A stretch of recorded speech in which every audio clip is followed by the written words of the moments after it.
स्वागत है बच्चों आप सबका क्लास 12 के बोर्ड एग्जाम की सीरीज में बच्चों, जहां पे हम बात कर रहे हैं मोस्ट इंपॉर्टेंट फिजिक्स के सेलेक्टेड डेरिवेशन जो 100% हमारे एग्जाम में आ सकते हैं, राइट। उनकी डिस्कशन हम कर रहे हैं, एक्चुअल उनकी प्रैक्टिस हम कर रहे हैं। बेहतरीन तरीके से हम ये देख रहे हैं कि कहां पे गलतियां हो सकती है बच्चों से और कौन से डेरिवेशन कहां पे किस तरीके से हमें फंसा सकते हैं कैलकुलेशन वाइज, वो हम ईजी बनाएंगे, है ना। और वो सारे के सारे डेरिवेशन लास्ट मोमेंट पे हम रिवाइज करके जाएंगे जो हमारे एग्जाम में आते हैं फॉर बेस्ट स्कोर, राइट। और जैसे कि मैंने आपसे वादा किया है, after completing all the derivation, important derivation of all the chapters, हम बात करेंगे उन बेहतरीन चैप्टर्स के न्यूमेरिकल्स की जहां से हर साल आपके एग्जाम में न्यूमेरिकल्स आते हैं, ठीक है बच्चों। So this was the very first time, जैसे कि मैंने आपको बता रखा है यार, क्लास 12 बोर्ड एग्जाम को फोकस रखते हुए हम लोगों ने एक सीरीज बनाई है अपने YouTube channel you can physics पे, जो बच्चे इसका यूज कर सकें और बेस्ट वे में अपना प्रैक्टिस कर सके, रिवीजन कर सके और एक अच्छा स्कोर लेके आ सके। तो आज बात करेंगे हम ऑब्वियसली ऑप्टिक्स के पार्ट 2 की, यानी वेव ऑप्टिक्स। उसमें 3 इंपॉर्टेंट डेरिवेशन जिनकी मैं डिस्कशन करूंगा आज के इस लेक्चर में, और उन्हीं को आपने करना है। Remaining theory, concept and other things आपने सेल्फ स्टडी के थ्रू प्रैक्टिस करनी है। लेकिन जहां पे बच्चा फंस सकता है, जिसको उसको अगेन एंड अगेन प्रैक्टिस की जरूरत होती है, ज्यादा अटेंशन की जरूरत होती है, वो मैं इस लेक्चर में कवर करूंगा। बने रहना मेरे साथ। उम्मीद करता हूं हर बच्चे ने पहला lecture ray optics, most importantly total 8 derivation वहां पे हमने कवर किए जहां से क्वेश्चन आते हैं। और बच्चों मैंने आपको बता रखा है कंप्लीट ऑप्टिक्स से 5 to 7 क्वेश्चंस हर साल पूछे जाते हैं। Very very very very very important, understood. तो ये एक तरीके से मान के चलो हमारा ऑप्टिक्स हम कर रहे हैं, लेकिन पहला चैप्टर हमने कर लिया रे ऑप्टिक्स, दूसरा चैप्टर हम कर रहे हैं वेव ऑप्टिक्स। तो आज का सबसे पहला डेरिवेशन बच्चों, जैसे कि आप देख सकते हो, आप पढ़ सकते हो और आपको पता है जब आप इसके PYQs देखेंगे, यस सर बहुत ज्यादा आता है भाई, बहुत ज्यादा बार आता है, तो बहुत इजीली बेस्ट तरीके से आप कैसे सीख सकते हो जिससे आपके लॉन्ग टर्म तक दिमाग में रहे और आप एग्जाम में इसको लिख के आओ मस्त तरीके से।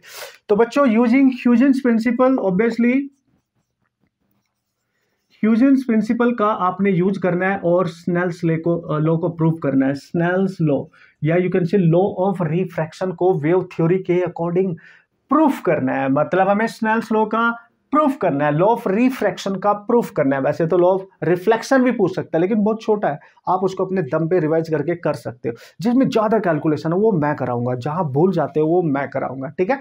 तो अंडरस्टूड, ये हमने करना है, ये हमने प्रूफ करना है। चलो भाई, तो बच्चों बेसिकली इसका प्रूफ करने के लिए अगेन मैंने आपको बताया था कि ऑप्टिक्स में सबसे ज्यादा इंपॉर्टेंट होता है रे डायग्राम बनाना। डायग्राम बनाना सुपर इंपॉर्टेंट। एक बार बच्चे ने क्लियरली अगर बना दिया तो कैलकुलेशन आसान हो जाती है। और जो एग्जामिनर होते हैं ना, जो आपकी वहाँ पे नोटबुक चेक कर रहे होते हैं, जो आंसर शीट होती है उनको चेक कर रहे होते हैं, तो ऑब्वियसली गाइज वहाँ पे वो ध्यान रखते हैं इन बातों का कि किस बच्चे ने किस तरीके से क्या पढ़ के आया, वो कैसे पढ़ के आया, रट के तो नहीं आ गया, समझ के बहुत अच्छे से आया, प्रैक्टिस अच्छी करके आया, तो डायग्राम से सारी क्लैरिटी उसको हो जाती है, उसके अकॉर्डिंग फिर वो मार्किंग करता है।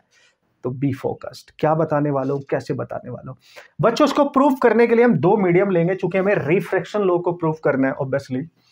तो ये एक बाउंड्री लेंगे जो उन 2 मीडियम को सेपरेट करेगी। सपोज करो ये मीडियम जो है आपका, ये डेंसर मीडियम है, जो फर्स्ट मीडियम उसको डेंसर मान लेते हैं और जिसमें वो एंटर करेगी दैट इज मीडियम 2, और इसको हम रेरर मान लेते हैं, ठीक है जनाब।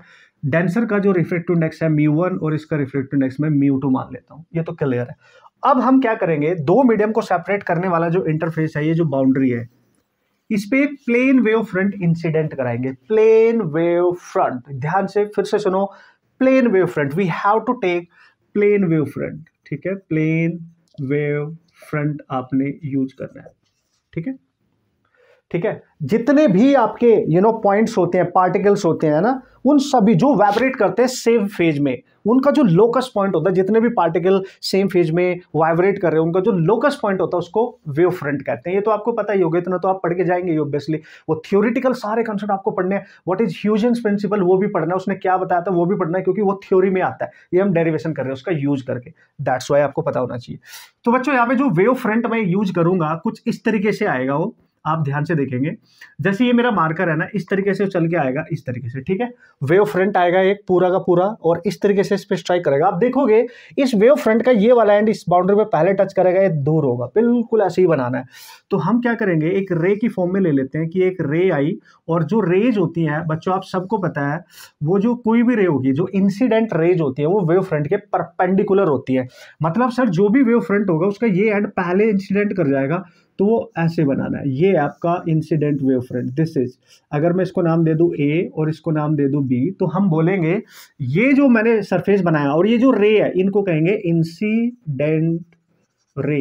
डायग्राम समझ लोगे ना, बाकी कैलकुलेशन में टेंशन नहीं लेने का बॉस, वो मैं सिखाऊंगा कैसे सीखना है, आराम से करना है आपने। तो इस तरीके से आ रहा है ये, इस तरीके से, ठीक है। और ये जो रेज है ना, ये इस पे परपेंडिकुलर है, बिल्कुल 90 डिग्री पे है, ये 90 डिग्री है, ये भी 90 डिग्री है, ये आप मान के चले। रेज हमेशा दोनों परपेंडिकुलर, कितने भी यहाँ पे रे आप लोगे perpendicular to this wave front. और बच्चों ये जो ए बी है, मतलब अगर मैं इसकी बात करूं यहाँ पे, ये आपका इंसिडेंट, ठीक है, इंसिडेंट वेव फ्रंट है कि नहीं है? यस सर, इंसिडेंट है। अब होगा क्या बच्चों, जब ये चल रहा होगा, अभी तो ये कहां पे है, अभी तो ये अपने डेंसर मीडियम में है, यहां पर है, लेट्स सी यही वाला सिचुएशन लेते हैं, अभी तो ये है। लेकिन जैसे ये रेरर मीडियम में जाएगा, आपको पता है ये, अगर ये रे यहां पे इसको पहले टच कर गया, तो मैं यहां पे एक नॉर्मल बनाऊं, अगर दिस इज द नॉर्मल, और ये इंसिडेंट रेस नॉर्मल के साथ जो एंगल बनाएगी, आप सबको पता है that is incidence angle obviously. और ये रे जो होती है, ये इससे अवे जानी चाहिए, क्योंकि डेंसर टू रेरर जा रही है, तो ये इधर को जानी चाहिए ऐसे, तो थोड़ी सी ऐसे ना जाके थोड़ी सी ऐसे चली जाएगी, तो ये रिफ्रैक्टेड रे है। लेकिन उस समय अगर आप ध्यान से देखेंगे, जब ये वेव फ्रंट अंदर एंटर करेगा, तो ये इस तरीके से करेगा। तो जिस समय इसका ये वाला एंड यहां पहुंचेगा, इस पॉइंट पे मान लो आप सी पॉइंट पे, उस समय ए वाला एंड जो होगा वो नीचे इस वाले मीडियम में एंटर कर चुका हो। देखो ये सी पे पहुंचा, ये नीचे आ गया, ये यहां तक आ गया। तो हम क्या करेंगे, यहां से इस पे एक परपेंडिकुलर ड्रॉप करेंगे, यानी ये 90 डिग्री बन जाएगा। तो ये आपका रिफ्रैक्टेड होगा, this is refracted wave front. इतना तो समझ में आ गया होगा, ये समझ लेना बस एक बार। तो फिर से समझो, ये वाला वेव फ्रंट जिस समय यहां से चलेगा, तो ऊपर वाला जो एंड है, देखो ये सी तक पहुंचा, लेकिन जो नीचे वाला एंड है यहां पहुंच चुका है। तो इसको मान लो आप पॉइंट कोई डी, ठीक है, ए डी पे पहुंच गया, यानी ए वाला एंड इस रे को अगर मैं यहां से इस तरीके से बना दूं, ए वाला एंड इसमें अंदर पहुंच चुका है, यानी जब ये वाला एंड अंदर जा रहा होगा उसकी वेलोसिटी अलग होगी, और जब बी वाला एंड यहां पर आ रहा होगा उसकी वेलोसिटी अलग होगी, क्योंकि वो डेंसर मीडियम में अलग है और ये रेरर मीडियम में अलग है। और बच्चों में मान लो अगर इसमें इसकी वेलोसिटी है v1 और जब ये इसमें जा रहा है इसकी वेलोसिटी है v2, तो आपको पता है v1 कम होगी v2 ज्यादा होगी, क्योंकि हम यहाँ डेंसर टू रेरर मान के चल रहे हैं, ठीक है, डेंसर टू रेरर, तो v2 कम होगी v1 ज्यादा होगी। तो यानी ए वाला एंड जो है वो धीरे धीरे चलेगा और ये वाला एंड तेज चलेगा। लेकिन जिस समय, फिर से समझा दूं, जिस समय बी एंड यहां पहुंचेगा, उसी समय ए एंड डी पे पहुंचेगा। समय सेम होगा, डिस्टेंस अलग हो सकती है लेकिन समय सेम होगा। यानी ए से डी तक का जो टाइम है, जो डिस्टेंस है, लेट्स सी वो x2 है, और बी जो सी तक जाने में डिस्टेंस कवर करेगा, लेट्स सी वो x1 है, लेकिन समय सेम होगा। इसका भी समय t लगेगा और इसको भी t समय लगेगा। वेव फ्रंट है, तो ये डेंसर से रेरर में जा रहा है, अवे फ्रॉम रिफ्रैक्टिव जो आएगा नॉर्मल से। बस ये याद रखना है और हमारी बात बन जाएगी। और जिस समय ये वेव फ्रंट का ये वाला एंड आप देखो ए इसमें गया होगा, तो ये एंगल ऑफ रिफ्रैक्शन बना होगा बच्चों। और हमें पता है नॉर्मल और इस बाउंड्री के बीच में 90 का एंगल होता है, तो ये 90 माइनस आर होगा, दिस इज 90 माइनस आर, ये 90 तो ऑब्वियसली ये आर होगा। ये आई है, ये 90 माइनस आई, तो ये पक्का आई होगा। इतना तो समझ ही जाएंगे आप। ये नॉर्मल है इस रे पे, तो ये आई, ये वाला एंगल 90 माइनस आई, और ये 90, तो ये 90 माइनस अगर आई है तो ये आई बचेगा। अब आपने यहाँ पे ख्याल रखना है, बस हम स्नेल्स लॉ हमें प्रूफ करना है, तो हम ट्रायंगल यूज करेंगे। साइन आई भी चाहिए, साइन आर भी चाहिए। अब आपको दो ट्रायंगल यहाँ पे दिख रहे होंगे, एक ये वाला, देखो ये वाला, मैं इसको अलग कलर से बना रहा हूं, आप समझ जाएंगे, क्योंकि ये एंगल तो 90 है ना भाई, राइट एंगल ट्रायंगल है, और एक नीचे वाला आर के लिए, तो आर के लिए ये वाला ट्रायंगल यूज हो जाएगा। ये आर निकालना है हमने, ये वाला ट्रायंगल, ठीक है, तो ये वाला है ना। तो एक एंगल बन रहा है BAC और एक बन रहा है DCA या ACD। बस इसी का यूज करना है, हमें प्रूफ करना है बच्चों कि sine I over sine R equal to होगा, लाइट जा रही है इस मीडियम से इसमें, यानी जिसमें जा रही है उसका रिफ्रैक्टिव इंडेक्स μ2 है और μ2 बाय μ1, ये हमें प्रूफ करना है।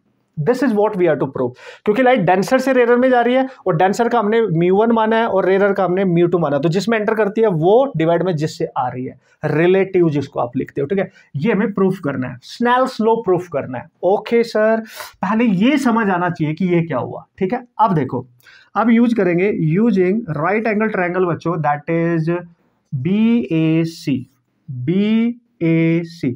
तो ये एंगल बन रहा है आई, और आई यानी एंगल के सामने वाली ये जो साइड है ये परपेंडिकुलर होगी और इसका हाइपोटेन्यूस होगा 90 के सामने ये ए सी। तो हम लिखेंगे यहाँ पे sine of I is equal to बच्चों बी सी डिस्टेंस और नीचे ए सी, क्योंकि ये 90 है ना यहाँ पे, और 90 के सामने ये बनेगा हाइपोटेन्यूस। डन।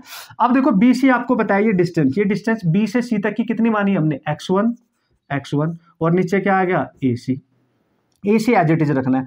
अब अगर आप देखो x1 क्या है, डिस्टेंस है, और b से c वो इस वाले डेंसर मीडियम में किस वेलोसिटी के साथ ट्रेवल कर रहा है, v वेलोसिटी के साथ, और ये डिस्टेंस कितने टाइम में कवर करेगा, t में। तो बच्चों आपको पता है वेलोसिटी इक्वल टू होती है डिस्टेंस अपॉन टाइम। तो डिस्टेंस अगर आपने निकालनी है x, इसको x मान लो, तो v लेंगे v और t तो t ही रहेगा। तो हम यहाँ रख देंगे sine of i equal to x1 की जगह लिखेंगे v1t और by A C. This is first equation, याद रखने का boss, this is first equation, very very important. अब सिमिलरली आप यूज करेंगे यूजिंग राइट एंगल ट्रायंगल बच्चों, देखो डी सी ए, अब आप यूज करेंगे डी सी ए। डन। यहां पे साइन आर निकालो क्योंकि हमें आर चाहिए बॉस। तो साइन आर क्या होगा, फिर से परपेंडिकुलर ओवर हाइपोटेन्यूस, तो परपेंडिकुलर आर के सामने परपेंडिकुलर क्या है, ए से डी तक की डिस्टेंस यानी ए डी, और 90 के सामने ए सी सेम रहेगा। और AD को कैसे निकालोगे, जैसे वहां निकाला AD is the distance covered, जब वो डेंसर रेरर में एंटर कर जाता है A से D तक, तो x2 मानी हमने, तो x2 बाई लेंगे AC, समय सेम है, वेलोसिटी चेंज हुई है, दैट इज v2, तो हम लिख देंगे v2 into t over AC। This is your second equation. हो गया ना कमाल धमाल, मस्त तरीके से। क्यों टेंशन ले रहे हो, आराम से कर सकते हो, पूरे मार्क्स मिलेंगे आपको। डेरिवेशन बने रहना मेरे साथ, देखते रहना ये डेरिवेशन की सीरीज जो सब कुछ बदलेगी, फिजिक्स में आपको स्ट्रॉन्ग बना के आएगी बॉस। तो अब क्या करेंगे सर, हमें तो स्नेल्स लॉ बनाना है, तो हम डिवाइड कर देंगे साइन आई ओवर साइन आई, यानी फर्स्ट इक्वेशन को सेकंड से डिवाइड कर दो, दिख रहा है आपको। तो बच्चों जब आप इसको डिवाइड करेंगे तो आप लिखेंगे sine of I over sine of, वो लिखना है dividing first equation by second, वो लिखना है जब आप डेरिवेशन करेंगे, मैं डायरेक्ट बता रहा हूँ, ठीक है। तो साइन आई कितना है x1 बाई ए सी, और डिवाइड में क्या लिखेंगे सर, सॉरी x1 की वैल्यू तो हमने पुट कर ली थी ना, दिस इज v1t, और यहाँ लिखेंगे हम यहाँ पे दैट इज v2t, और by A C cancel, t भी कैंसिल, तो बच्चों आ गया v1 बाई v2, यानी रेशियो ऑफ स्पीड्स आ गया। यानी ये स्पीड किसकी है, जब वो वेव फ्रंट डेंसर मीडियम में है, ये किस में है, जब वो रेरर में एंटर कर जाता है, ये वाला देखो ये। और हम सबको पता है जो रिफ्रैक्टिव इंडेक्स होता है वो स्पीड के क्या होता है, इनवर्सली प्रोपोर्शनल होता है boss, that is the inversely proportional of refractive index. यानी μ1, अगर यहाँ v1 लिखा है तो यार रिफ्रैक्टिव इंडेक्स μ2 आना चाहिए, और यहाँ पे μ1 आना चाहिए। वेरी वेरी इंपॉर्टेंट, आप चेक करें, क्योंकि रिफ्रैक्टिव इंडेक्स वेलोसिटी के इनवर्सली प्रोपोर्शनल है। जहां वेलोसिटी ज्यादा वहां रिफ्रैक्टिव इंडेक्स कम होगा, जहां वेलोसिटी कम वहां ज्यादा होगा। और आपको देख सकते हो v1 वेलोसिटी डेंसर में कम है और रेरर में ज्यादा है, तो यहां पे ये वेलोसिटी कम है तो इसका ज्यादा वाला रिफ्रैक्टिव इंडेक्स आ जाएगा। ज्यादा वाला मैंने किसका माना है, इसका रिफ्रैक्टिव μ1 माना है, इसका मैंने μ2 माना है, और μ2 तो कम वाला है, तो कम वाला, और वेलोसिटी v1 का है ये रही, नो ये हमें यस हमें वैल्यू पुट करनी पड़ेगी बॉस, यस। तो देखो हाँ ठीक है वैसे तो, बट इसको हमें ऐसे लिखना है, ये v1 आया ना और ये v2 आया, और v1 स्पीड है डेंसर में और v2 है रेरर में। तो अगर मैं v1 मीडियम में स्पीड लिखूंगा तो क्या होती थी, याद करो, दैट इज c बाय μ1, और v2 को लिखूंगा तो आ जाएगी c बाय μ2, ठीक है। तो v1 की जगह तो μ2 ऊपर जा रहा है, ठीक है, μ2 बाई कितना आ गया μ1, क्योंकि इसी के इनवर्सली होगा, ये ज्यादा तो उसकी वेलोसिटी कम, ठीक है बिल्कुल राइट। तो दिस इज μ2 बाई v1, बस यही प्रूफ करना था बच्चों आपने, और आपके पास बन चुका है, that is sine I over sine of R and that is μ2 by μ1। यानी लाइट, इसका मतलब होता है लाइट जा रही है फर्स्ट इस वाले रिफ्रैक्टिव इंडेक्स से इसमें, तो आप इसको लिख सकते हो μ1 to 2, और यहाँ पे 2 माना है हमने रेरर के लिए और 1 माना है हमने डेंसर के लिए, और हमने केस लिया जब प्लेन वेव फ्रंट जा रहा है डेंसर टू रेरर में। So this is the Snell's law, right, this is the law of refraction, very important, by using Huygens principle wave theory पे डिपेंड कर रहा है। वेव थ्योरी इसने दी थी बेहतरीन तरीके से, वो कॉन्सेप्ट आपने थियोरेटिकली पढ़ना है। So this is our first derivation guys, this is the Snell's law of refraction, जो आपको आना चाहिए, very very important, got it, clear sir. तो ऐसे इजी तरीके से रिवाइज करेंगे, इजी तरीके से प्रैक्टिस करेंगे, कहीं आपको कोई प्रॉब्लम नहीं होनी चाहिए, और यही तरीका होता है, बेस्ट तरीका होता है किसी भी डेरिवेशन को क्रैक करने का। बस ये डायग्राम जिस बच्चे को समझ में आ गया, कॉन्सेप्ट पता चल गया कि क्या चल रहा है। देखो मेरा हाथ है, तो मेरा हाथ जब यहाँ से आएगा तो ये वाला एंड देखो पीछे ही रहेगा, लेकिन ये वाला एंड इसको टच करेगा, और जिस समय ये अंदर जा रहा होगा तो ये अंदर एंटर कर चुका है यहीं पे, तो उस समय ये डेंसर में था, ये अंदर रेयर में भी चला गया था, बस यही समझ रहे हैं, ठीक है। ओके, अब चलते हैं नेक्स्ट डेरिवेशन। ज्यादा टेंशन नहीं लेने का, 3 डेरिवेशन है, तीनों को प्रैक्टिस करना, बाकी सब कुछ जो मैं छोड़ूंगा क्योंकि थियोरिटिकल कॉन्सेप्ट हो सकता है, कुछ सम अदर कॉन्सेप्ट हो सकते हैं जो थ्योरी वाले, डेफिनेशन वाले या कॉन्सेप्चुअल क्वेश्चन, वो आप खुद अपने नोट से प्रैक्टिस करके जाएंगे, वो तो मैंने बता ही रखा है आपको, ठीक है। ये सीरीज आपको बताएगी कि कौन से डेरिवेशन ज्यादा आते हैं, कहां आप गलती कर सकते हो, जो आपको बहुत ज्यादा प्रैक्टिस में लाने चाहिए। ये सीरीज का मतलब ये है, आपका कॉन्फिडेंस बढ़ाएगी, आपको कॉन्फिडेंस बूस्ट करके देगी और आपका फियर दूर करेगी, और 100% आप अपने एग्जाम में इन क्वेश्चंस को, इन डेरिवेशंस को ऑब्वियसली करके आएंगे। Next derivation, okay as here we go and this is the next derivation, very important, काफी टाइम इसका रिपीटेशन होता है आपके एग्जाम में। आप इसको कैसे इजीली क्रैक करके आ सकते हो, कैसे इसको समझ के जा सकते हो, और विदाउट लेंथी कैलकुलेशन कैसे समझ सकते हो इस डेरिवेशन को, राइट। तो यार अगर आ गया ना, देखो आपने छोड़ना नहीं है, बिल्कुल बेहतरीन तरीके से करके आना है उसको, क्योंकि आप प्रैक्टिस करके जा रहे हो मेरे साथ एक डिफरेंट तरीके से अपने डेरिवेशन, राइट। ये है बच्चों इंटरफेरेंस में इंटेंसिटी जो होती है ना, 2 सोर्स जो होते हैं हमारे पास, उनसे जो लाइट आ रही है, उनसे जो वेव आ रही है, उनकी इंटेंसिटी जो इंटरफेरेंस वो करेंगे, उनकी जो रिजल्टेंट इंटेंसिटी होगी, उसका डेरिवेशन हमने करना है। So we have to derive the resultant intensity formula here, right. तो लेट अस कंसीडर, हम मान लेते हैं बच्चों, ये लिखना है आपने, जब भी आप डेरिवेशन करते हो तो लिटिल बिट कुछ चीजें आप लिख लिया करो कि लेट अस कंसीडर 2 वेव, है ना, उनके डिस्प्लेसमेंट ये हैं जो सोर्स S1 एंड S2 से आ रहे होंगे। सपोज करो एक सोर्स हम S1 ले लेते हैं, एक सोर्स S2, और यहाँ से एक वेव ट्रैवल करके आ रही है, एक वेव बच्चों ट्रैवल करके यहाँ पे आ रही है, जहाँ पे भी ये बनेंगी, है ना, इंटरफेयर करेंगी, है ना, यहाँ पे एक रिजल्टेंट वेव जाएगी, उसकी रिजल्टेंट इंटेंसिटी होगी, इसकी इंटेंसिटी I1 और इसकी I2, इसका एम्पलीट्यूड A1 मान लो और इसका एम्पलीट्यूड A2, ठीक है। ये जो पहली सोर्स से जो लाइट आ रही है, इसका जो डिस्प्लेसमेंट होगा उसको Y1 मानेंगे, और इसका डिस्प्लेसमेंट Y2 या X1 X2 व्हाटएवर जो भी मान सकते हो, वो तुम्हारी मर्जी है, उसमें ज्यादा कोई आपने सोचने की जरूरत नहीं है, ओके। तो डिस्प्लेसमेंट जो भी कोहेरेंट सोर्स है, ये हम कोहेरेंट वाली बात कर रहे हैं यहाँ पे, इनकोहेरेंट नहीं है, ध्यान रखना। तो S1 and S2 both are the source, और ये कोहेरेंट सोर्स की बात हो रही है, ठीक है। और हमने इंटेंसिटी भी लिख लिया, इंटेंसिटी वाला बनाना होगा I1 I2, ठीक है, अलग अलग इंटेंसिटी है और दोनों का डिस्प्लेसमेंट अलग अलग है। तो बच्चों याद रखना कि इस सोर्स से जो निकली है उसका डिस्प्लेसमेंट Y1 है, अगर मैं लिख लूँ कि उसका डिस्प्लेसमेंट है Y1, तो हम याद करो जो कोहेरेंट सोर्स से निकलने वाली जो वेव है और उसकी जो इक्वेशन होगी, हार्मोनिक लेंगे ऑब्वियसली, तो उसका इक्वेशन SHM में हमने पढ़ा था A sin omega t, amplitude उसका A1, ठीक है। और दूसरी का जो डिस्प्लेसमेंट होगा, लेट्स सी इनके बीच में फेज डिफरेंस फाई है, तो हम लिखेंगे A2 sin of omega t plus 5। Let's see इनके बीच में फेज डिफरेंस ले लिया हमने phi, this is the phase difference, ठीक है, बिटवीन दैम, इनके बीच में, क्योंकि तो लेना ही पड़ेगा ना भाई। अब इंटरफेरेंस होगा, यहाँ पे इंटरफेरेंस से एक रिजल्टेंट वेव बनेगी और इसकी रिजल्टेंट इंटेंसिटी कुछ आई होगी, वो हमें कैलकुलेट करनी है, डिराइव करनी है। तो यूजिंग द कॉन्सेप्ट, जब वो इंटरफेरेंस वहां बच्चों कर रहे होंगे, तो इंटरफेरेंस के दौरान वहां पे हम जो कॉन्सेप्ट यूज करेंगे, ओके, तो इंटरफेरेंस में जो हम कॉन्सेप्ट यूज करेंगे, सुपरपोजिशन प्रिंसिपल ऑब्वियसली। तो यूजिंग सुपरपोजिशन प्रिंसिपल, है ना, यूजिंग, ये थोड़ा कलर नहीं चल रहा है, यूजिंग, ये आपने रखना है सुपरपोजिशन, राइट, ये प्रिंसिपल आपने यहाँ पे यूज कर लेना है, this is the superposition principle.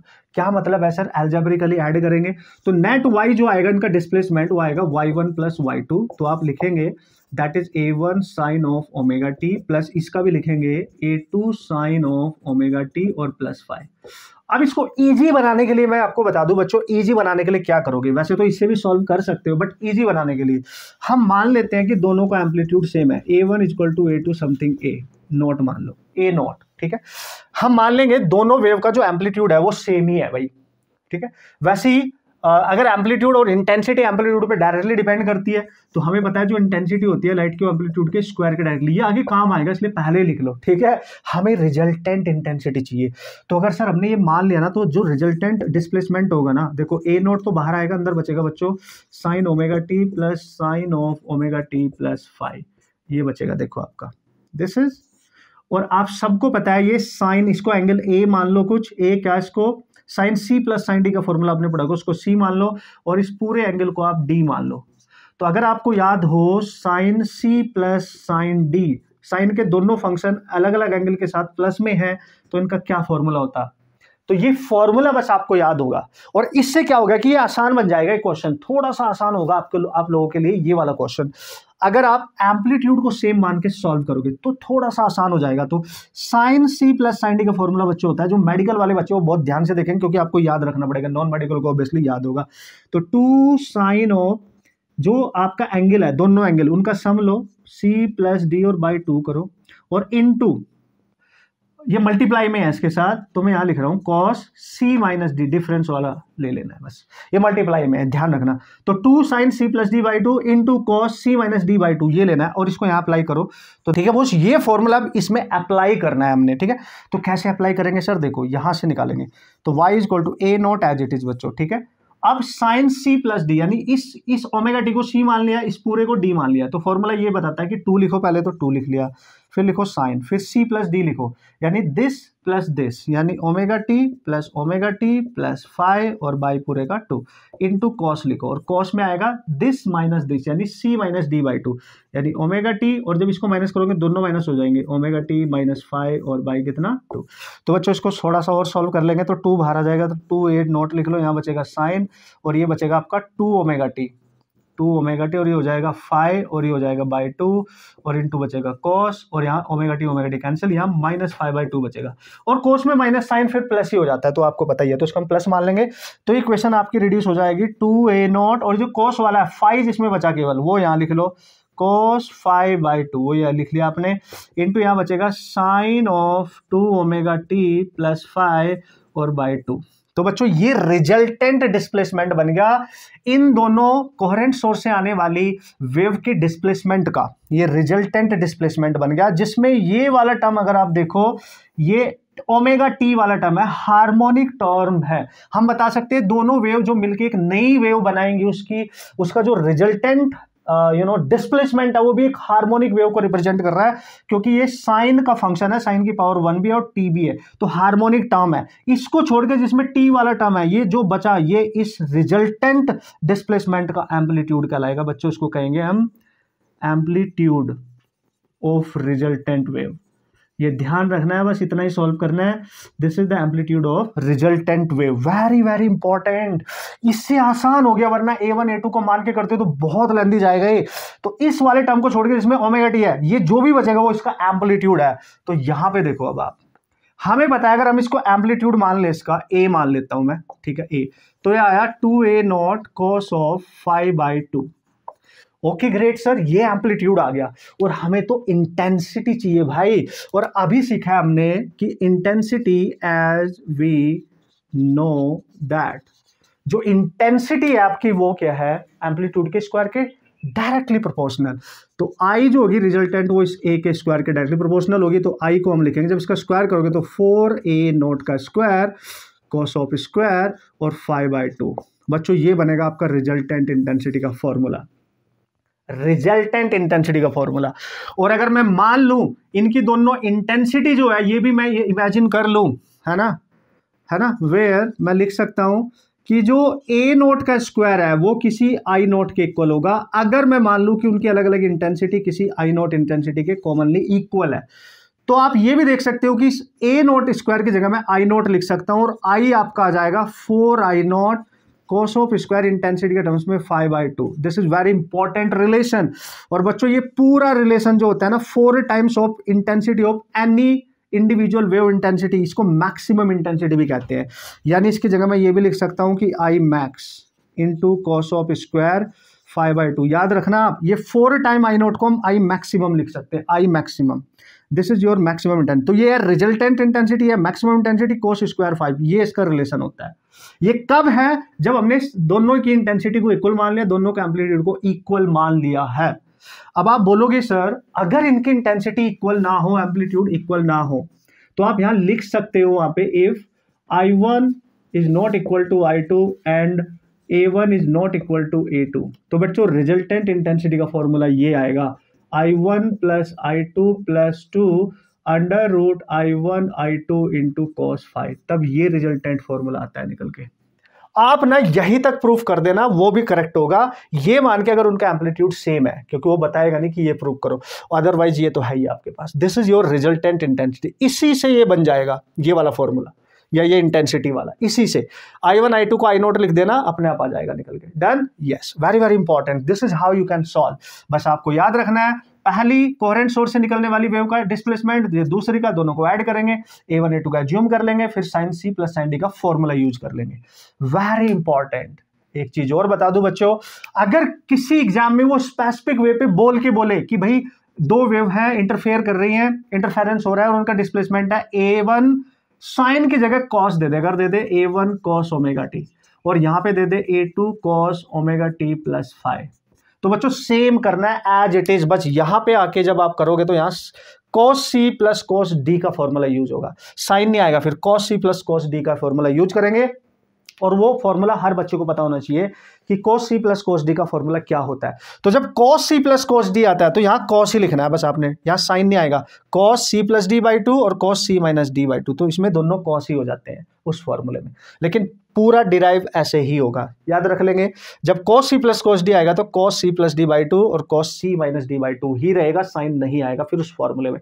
बाकी सॉल्व करने का तरीका सेम रहेगा। I hope you understood this, और आप इसको सॉल्व कर लेंगे, कोई टेंशन वाली बात नहीं है। इंटेंसिटी का रिजल्टेंट और इस पर न्यूमेरिकल भी आता है, ये अलग अलग इंटेंसिटी के लिए याद रखना है। जब कोहेरेंट सोर्स होंगे, इनकोहेरेंट नहीं, इनकोहेरेंट होते हैं तो ये वाला टर्म नहीं आता है, फिर I1 प्लस I2 ही होता है केवल। अंडरस्टूड, बाकी ये आप प्रूव कर सकते हैं। न्यूमेरिकल आएंगे जब न्यूमेरिकल वाली सीरीज में सब बताऊंगा, डोंट वरी, वहां पे न्यूमेरिकल करेंगे तो, क्योंकि न्यूमेरिकल तो आती है।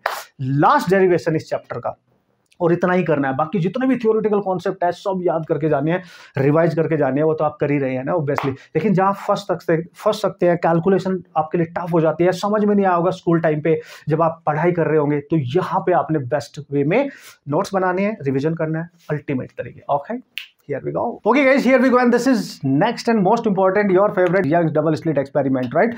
बच्चों, Young's double slit experiment in interference pattern हम यहाँ पे डिस्कस करने वाले हैं। ऑब्वियसली बच्चों आप सबको पता है यहाँ पे डिस्ट्रक्टिव और कंस्ट्रक्टिव दोनों इंटरफेरेंस की हम बात करेंगे, उसकी कंडीशन की बात करेंगे, और हम पोजीशन भी निकालेंगे कि फ्रिंजेस जो होती है ना, bright fringe, dark fringe screen पे कैसे दिखती है, कैसे बनती है, वो निकालेंगे, और फ्रिंज विड्थ को लास्ट में डिफाइन कर देंगे। कुछ भी पूछेगा अकॉर्डिंगली, जो पूछेगा वही करके आना, उतना ही करके आना, इसलिए क्वेश्चन को बहुत ध्यान से पढ़ लेना क्या क्या पूछ रहा है। तो बच्चों यहाँ पे यंग्स डबल स्लिट एक्सपेरिमेंट हम करने जा रहे हैं, उसका डेरिवेशन हम करने जा रहे हैं, जो भी पूछेगा मैं पूरा करूंगा आपसे, जहां से जो भी पूछा जाएगा अकॉर्डिंग टू जो आप पढ़े लो, देखो इसमें इसके अकॉर्डिंग वो सब आप वहां पे निकाल के आ सकते हैं। लेकिन उसकी जब प्रैक्टिस आप करके जाएंगे तो कुछ भी पूछे तो आप कर सकते हैं, कोई प्रॉब्लम ही नहीं है ना यार, हमने न्यूमेरिकल करने वहां पे भी हेल्प करेगा, नो प्रॉब्लम, राइट।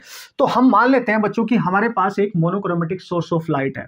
अगर हमारे पास एक मोनोक्रोमेटिक सोर्स ऑफ लाइट है तो आप देख सकते हो, ये सोर्स ले लिया हमने, दिस इज मोनोक्रोमैटिक, ठीक, मोनोक्रोमैटिक लाइट सोर्स है ये आप मान के चलेंगे, ठीक है। और अगर इसके पास मैंने एक स्लिट रख दी, तो आप सबको पता है जब लाइट इससे पास होगी तो वो इस तरीके से बाहर निकलती है, और जब लाइट इससे तरीके बाहर निकलती है तो हमने YDSC करना है, यानी यंग्स डबल स्लिट एक्सपेरिमेंट करना है, यंग्स साहब ने जो बनाया था। और ये पूरा एक्सपेरिमेंट हम एक वैक्यूम वाले रीजन में कर रहे हैं, एयर में कर रहे हैं, हम किसी मीडियम में नहीं कर रहे हैं। तो इसके पीछे नैरो स्लिट्स 2 रखी जाएंगी, ठीक है, 2 स्लिट्स यहाँ पे हम रख देंगे, आप सबको पता है। तो इस तरीके की ये सिचुएशन बनेगी guys, and these are the slits. तो ये जो स्लिट, इसका सोर्स और ये जो सोर्स होंगे S1 S2, दो हमारे जो सोर्स का काम करेंगे, कोहेरेंट ही मानेंगे, कोहेरेंट सोर्स है, तो ये कोहेरेंट सोर्स है, कोहेरेंट, ठीक है, ये कोहेरेंट सोर्स है S1 एंड S2। और ये दोनों जो स्लिट है, नैरो स्लिट, इनके बीच की जो विड्थ होगी है ना, दैट इज स्मॉल d, है ना, स्लिट विड्थ कहते हैं बच्चों इसको आप, दैट इज स्लिट विड्थ। तो ये जो भी लाइट यहां से आ रही है सिंगल स्लिट से निकल के इससे पास होगी, और पास होने के बाद ये इसके पीछे हम एक स्क्रीन रख देंगे, and this is your screen. अब इतनी तो प्रैक्टिस आप सबने कर रखी होगी, दोनों के बीच के डिस्टेंस हम बच्चों लेते थे कैपिटल D, जो ज्यादा होती है स्मॉल d से, ठीक है, that is the distance between screen and the slits. अब अगर दोनों स्लिट के बीच एक सेंटर पॉइंट यहाँ पे कुछ मान लो, तो यहां से स्क्रीन पे यहाँ पे जब इंटरसेक्ट करेगी तो ये वाले पॉइंट पे अगर वेव यहां से चल के यहां पहुंचेगी तो यहां पे उनके बीच में कोई पाथ डिफरेंस नहीं होगा। ये वो पॉइंट है जब S1 से कोई लाइट यहां जाएगी और S2 से जाएगी तो नो पाथ डिफरेंस, तो वहां मैक्सिमम इंटेंसिटी प्रोड्यूस हो जाती है, ठीक है। लेकिन अगर इसके इधर या इधर कहीं भी आप कोई एक पॉइंट एज्यूम कर लो, let's see here is the point P, और इस O पॉइंट से ये पॉइंट कितनी दूर लिया आपने, y distance away, that is the position of that point where we will observe the fringes, may be bright fringe, may be dark fringe. So वो position हमें निकालनी है। फिर वो फ्रिंज जो बनेंगी उनकी हमें फ्रिंज विड्थ निकालनी है। फ्रिंज विड्थ मतलब कॉन्जिकेटिव जो डार्क फ्रिंज बन रही होंगी या ब्राइट, उनके बीच की जो डिस्टेंस होती है उसको फ्रिंज विड्थ कहते हैं, ठीक है। और डार्क कंडीशन क्या होती है, आई मीन डिस्ट्रक्टिव कंडीशन क्या होती है फ्रिंज बनाने की, और कंस्ट्रक्टिव क्या होती है, वो सब इसमें देखना है। तो यहां से जो लाइट वेव चलेगी बच्चों वो यहां पहुंचेगी, और यहां से जो चलेगी वो यहां पहुंचेगी। आप देख सकते हो किस लाइट का कोहेरेंट सोर्स S1 से निकलने वाली लाइट का रास्ता छोटा है और इसका बड़ा है, तो ये ज्यादा लेंथ में है, तो इनके बीच में एक पाथ का डिफरेंस है, डिस्टेंस का डिफरेंस है। जो यहां से चल रही है यहां तक, उसकी डिस्टेंस कितनी है S1p, और यहां से यहां तक जा रही है इसकी डिस्टेंस कितनी है S2p। तो यहां पे there is a path difference बच्चों, अगर आप ध्यान से देखें, और इस पॉइंट को, सेंटर पॉइंट को C मान लो आप, तो अगर मैं इसको यहां से ज्वाइन कर दूं तो आप देखेंगे ये कितना एक्स्ट्रा पार्ट ट्रेवल कर रही है ये वाली लाइट, क्योंकि यहां से चलती है। तो हम जो छोटा रास्ता कवर कर रही है S1, उससे इस पे एक परपेंडिकुलर ड्रॉप करते हैं ऐसे, और ये परपेंडिकुलर यहाँ पे इस पे 90 डिग्री बनाएगा, इस पॉइंट को M कहेंगे। और अब आप ध्यान से देखो, अगर लाइट यहां से निकल रही है और ये लाइट इसकी बजाय यहां से निकले तो दोनों एक साथ यहां पहुंच जाएंगे। लेकिन S2 से निकलने वाली लाइट को इतना रास्ता देखो S2m, यानी ये डिस्टेंस एक्स्ट्रा कवर करनी पड़ती है, इसी को हम पाथ डिफरेंस डेल्टा x कहते हैं। यानी बच्चों हियर द पाथ डिफरेंस, जब तक पाथ डिफरेंस नहीं होगा इंटरफेरेंस नहीं होगा, पाथ डिफरेंस डेल्टा x कितना है S2m, और उसको हम कैसे निकाल सकते हैं S2m को, इस पूरी लेंथ में से S2p में से सब्ट्रैक्ट कर दो, S2p माइनस किसको, S1p को। ये तरीका है इसको लिखने का, बट हम यहाँ पे यूज करेंगे ट्रिग्नोमेट्रिक तरीका, है ना। हम यहाँ पे वो वाला तरीका यूज नहीं करेंगे जो बुक्स में आपने पढ़ रखा है, प्रैक्टिस कर रखा है, क्योंकि वो बहुत लेंदी है। आप पाइथागोरस वगैरह का जो तरीका हम यहाँ यूज करेंगे, अप्रोक्सीमेशन अप्लाई करेंगे, that is very very long process. तो आप ट्रिग्नोमेट्रिक यूज करेंगे। देखो कैसे, ये जो परपेंडिकुलर वाली लाइन है, ये स्लिट वाली, ये स्लिट विड्थ के साथ इस वर्टिकल लाइन के साथ जो एंगल बना रही है थीटा, ये सेम एंगल सेंटर से जो डॉटेड लाइन है और इस लाइन हॉरिजॉन्टल के साथ बनाएगी same angle, that is theta. Understood, बिल्कुल। तो बच्चों अगर आप ध्यान से देखो, इस वाले ट्रायंगल को देखो आप, है ना, ध्यान से, ये वाला ट्रायंगल 90 डिग्री है, यानी राइट एंगल ट्रायंगल है, थीटा के सामने परपेंडिकुलर है, 90 के सामने हाइपोटेनियस है। तो पार्ट डिफरेंस एक बार आपने निकाल लिया ना भाई, बहुत आसान हो जाएगा। तो ये पार्ट डिफरेंस कैसे निकालोगे, आप लिखोगे using right angle triangle, which one, m s1 s2, m s1 s2, और यहाँ पे यूज करेंगे हम साइन थीटा, और साइन थीटा होता है perpendicular of hypotenuse, perpendicular theta के सामने, दैट इज डेल्टा x, और हाइपोटेनियस है उनका d, क्योंकि 90 के सामने स्लिट विड्थ है, दैट इज स्मॉल d। तो बच्चों डेल्टा x की वैल्यू आ गई sine theta into d। This is your path difference. Amazing ना, yes, this is your path difference. बस इतना ही याद रखना है। तो वहां पे लिख देना, late us consider a source of monochromatic light, ये शुरू में थोड़ा सा इतना लिख देना, है ना।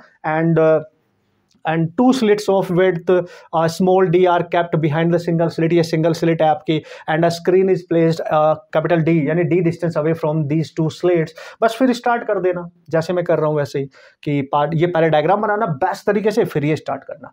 अब बच्चों ये पाथ डिफरेंस होगा। अब इस पॉइंट P पर दोनों लाइट जो जा रही है यहाँ से, इस तरीके से यहाँ से निकल के जो लाइट जा रही है ये, और यहाँ से जो लाइट जा रही होगी ये वाली पूरी यहाँ तक, तो उनके बीच में इतना पार्ट डिफरेंस है। बट हमें ये नहीं पता ये पार्ट डिफरेंस कंस्ट्रक्टिव के लिए है, डिस्ट्रक्टिव। तो जो भी पार्ट डिफरेंस बताएगा उसी के अकॉर्डिंग यहाँ फ्रिंज बनेगी, मे be dark fringe, may be bright fringe, that will depend upon the path difference. बच्चों याद रखना, very important. Now the condition, ये याद रखना, कंडीशन फॉर, है ना, CI कंस्ट्रक्टिव इंटरफेरेंस, CI लिख दिया मैंने, आप पूरा लिख लेना, कंस्ट्रक्टिव इंटरफेरेंस, डेल्टा x होता है n लैम्डा, डेल्टा x होता है n टाइम्स ऑफ लैम्डा, यानी इंटीजर मल्टीपल होता है इसका, यानी n की वैल्यू बच्चों 1 2 3 4 एंड सो ऑन ये होती है। अगर आप YDSC में, यंग्स डबल स्लिट एक्सपेरिमेंट में, डेल्टा x की value n times of lambda ले रहे हैं, तो ये जो डेल्टा x है यहां से जो भी मिलेगा वो आपको मिलेगा कंस्ट्रक्टिव इंटरफेरेंस की कंडीशन, यानी कंडीशन फॉर कंस्ट्रक्टिव इंटरफेरेंस, जो पार्ट डिफरेंस ये होगा। तो यहां लिखेंगे हम n लैम्डा, और इधर आ जाएगा d sine of theta. Very important, यानी ये एंगल आप निकाल सकते हैं, एंगुलर पोजीशन आप यहां का इसका यूज करके आराम से कैलकुलेट कर सकते हैं। अब हमें तो दिखाना है कि वो जो पॉइंट है, अगर S1 से यहां पे लाइट जाएगी, देखो ध्यान से, और S2 से यहां पे लाइट जाएगी, दोनों एक साथ पहुंच जाएंगे, दोनों की लेंथ सेम है, तो यहां पे हमेशा सेंट्रल मैक्सिमा यानी मैक्सिमम इंटेंसिटी बनती है बच्चों। यहां पे, यहां पाथ डिफरेंस S1 से चलने वाली लाइट और S2 की चलने वाली लाइट इस पॉइंट पे पाथ डिफरेंस 0 होता है, जिस वजह से मैक्सिमम इंटेंसिटी बनती है। उसके इधर साइड अप और डाउन इंटेंसिटी कम ज्यादा होगी, लेकिन यहां मैक्सिमम होगी क्योंकि पाथ डिफरेंस 0 है। तो हम क्या करने वाले हैं, हम ये पोजीशन निकालेंगे कि O से कितनी दूर किसी अदर पॉइंट पे फ्रिंज जो बनेगी वो ब्राइट होगी कि डार्क होगी, यानी Y is the position, location of the fringes. ये कैसे निकालोगे, अगर आप देखो C, ये वाला पॉइंट देखो आप, OC और ये डॉटेड लाइन ये वाली P, ये वाला बड़ा वाला ट्राइंगल देखो आप, ठीक है।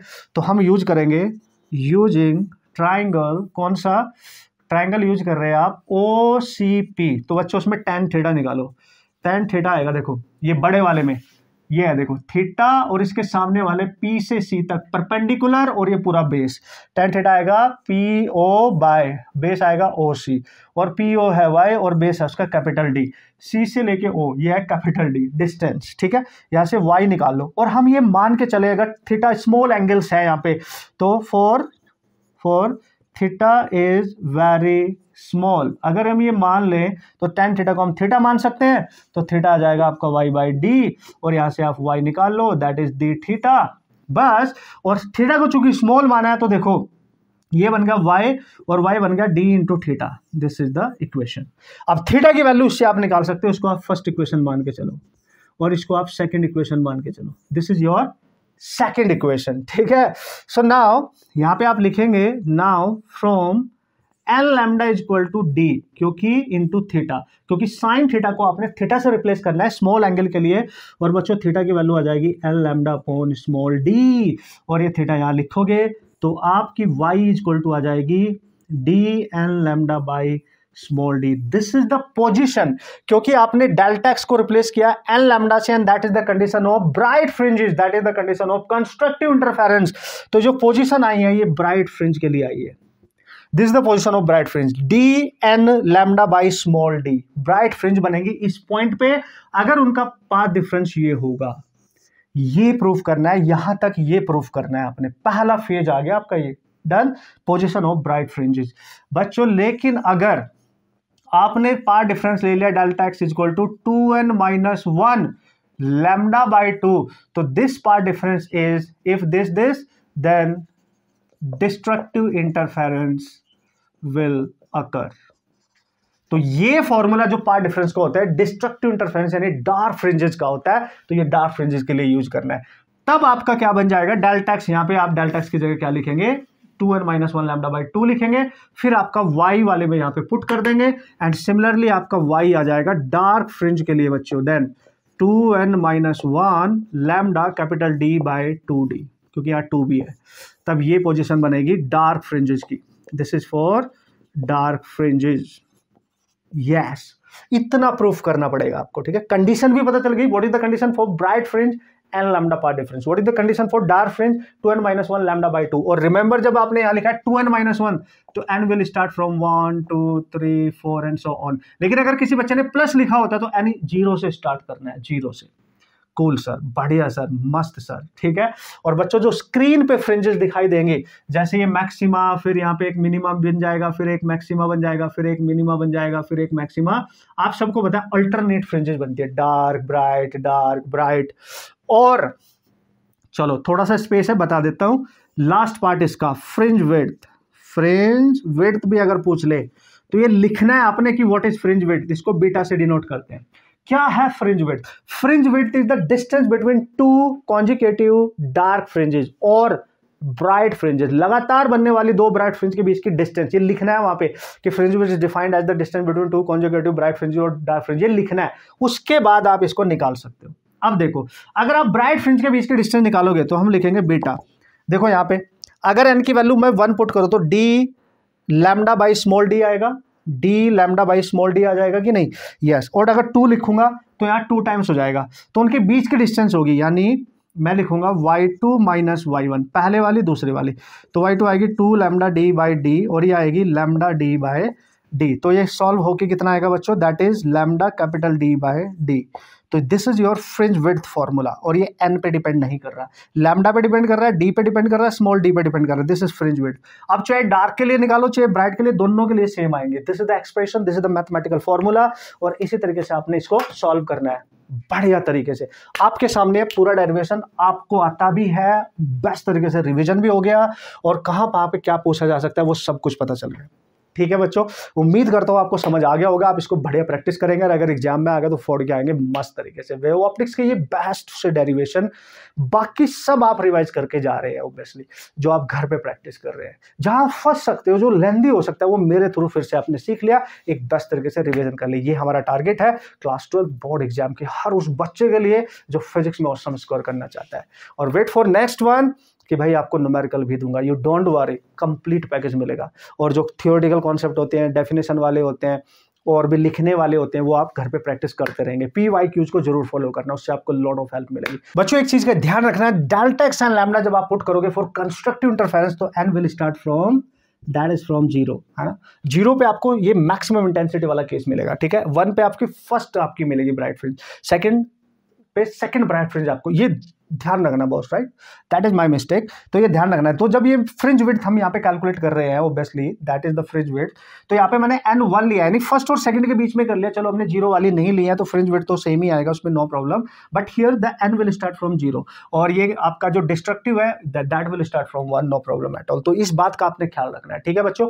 तो अमेजिंग तरीके से इनको सॉल्व कर लेना यार। ये कंप्लीट हो चुका आपका वेव ऑप्टिक्स, और उम्मीद करता हूँ आप इसको बहुत बेहतरीन तरीके से मतलब पढ़ेंगे, प्रैक्टिस करेंगे, तभी आपके काम आएगा। और जो आप घर पे मेहनत कर रहे हो, थियोरेटिकल कॉन्सेप्ट जो भी पढ़ रहे हो, वो सब अपने दम पे आपने प्रैक्टिस करते रहना। जहां फंस सकते थे, जो लेंदी डेरिवेशन हो सकते हो, मैंने आपको करा दिया है। नेक्स्ट सीरीज में मिलेंगे बच्चों, क्योंकि अब जब लास्ट की जो सीरीज आपकी आएगी, इसके न्यूमेरिकल कैसे सॉल्व होंगे वो भी बताऊंगा। कंप्लीट पैकेज आपको मिलेगा, मैंने वादा किया आपसे, ठीक है। सो डोंट वरी, मिलेंगे नेक्स्ट लेक्चर में, नेक्स्ट इस सीरीज के, और बेस्ट तरीके से सारे डेरिवेशन डिस्कस करेंगे। आप सबके बोर्ड एग्जाम में बेस्ट मार्क्स दिलाऊंगा आपके फिजिक्स में। बस बने रहना और प्रैक्टिस करना अकॉर्डिंग टू मी, जो भी मैं आपको बता रहा हूं।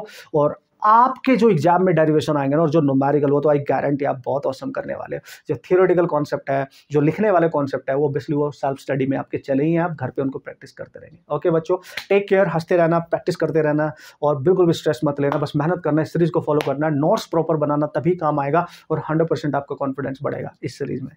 All the best.